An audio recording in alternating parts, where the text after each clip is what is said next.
안녕하세요, 뉴스반장입니다.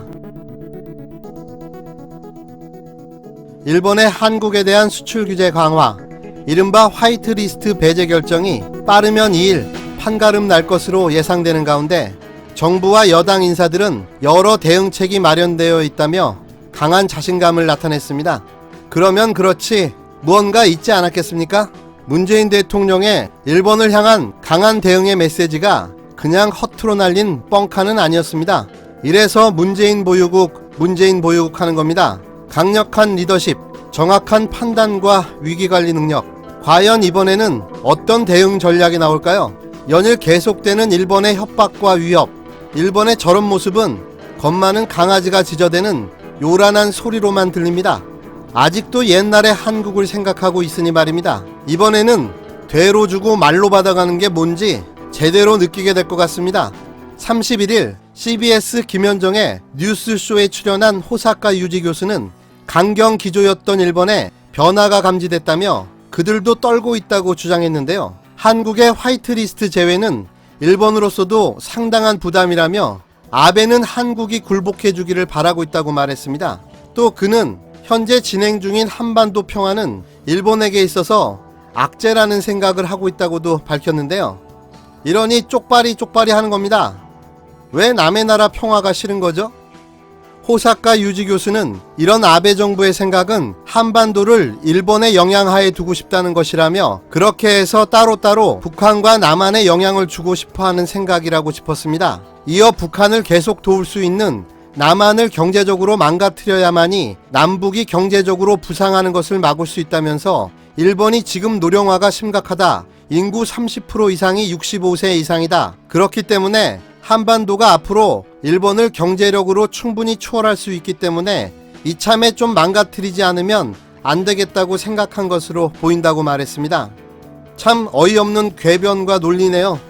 잘 될까요? 어림없습니다. 최재성 더불어민주당 일본 경제 침략 대책 특별위원장은 30일 KBS 라디오 김경래의 최강 시사에 출연해 불매운동이 효과를 거두고 있다고 언급하며 그것보다 훨씬 더 큰 카드가 있다고 말했습니다. 최 위원장은 이날 한때 중국 관광객이 한국에 안 옴으로써 우리가 굉장히 어려웠다.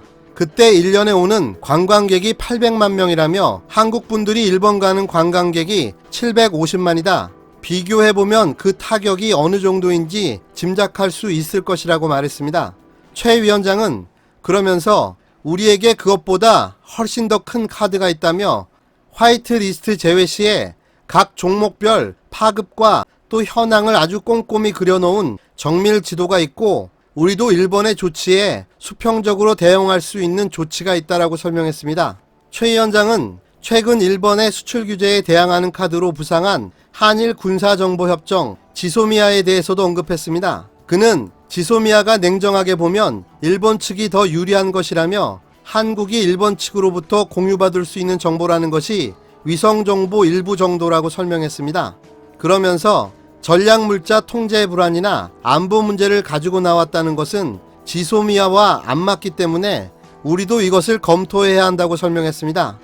이해찬 민주당 대표 역시 31일 국회에서 열린 확대 간부회의에서 일본 정부의 정확한 입장이 나온 것은 아니지만 당정청은 다양한 시나리오를 두고 만반의 대응체제를 갖추었다며 화이트리스트 배제 시 가장 높은 수준의 대응에 나서겠다고 이야기했습니다. 이해찬 대표는 한일 관계는 과거의 일방적 관계가 아니다라며 일본 정부는 감정에 휩쓸리지 말고 현 상황을 차분하고 정확히 판단해 문제 해결을 위한 대화에 나서야 한다.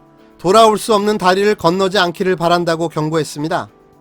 강경화 장관은 외교적 해법을 모색하고 있다. 그는 30일 국회 외통위에 출석해 국제사회를 대상으로 일본 정부의 부당함을 설명하며 우리나라의 여론을 조성하고 일본의 입장 변화를 압박하는 적극적인 위치를 지속해 나갈 예정이라고 말했습니다. 강 장관은 현재 아세안 지역 안보 포럼 참석을 위해 방콕으로 출국한 상태인데요. 한일 외교부 장관과 폼페이오 미국 국무부 장관은 1일 외교 장관회의 참석과는 별도로 분쟁 해결을 위한 3자 회담을 가질 예정입니다. 폼페이오 장관은 태국으로 향하는 비행기에서 우리는 그들이 앞으로 나아갈 길을 찾도록 돕겠다라고 밝히며 중재 의사를 표명했습니다.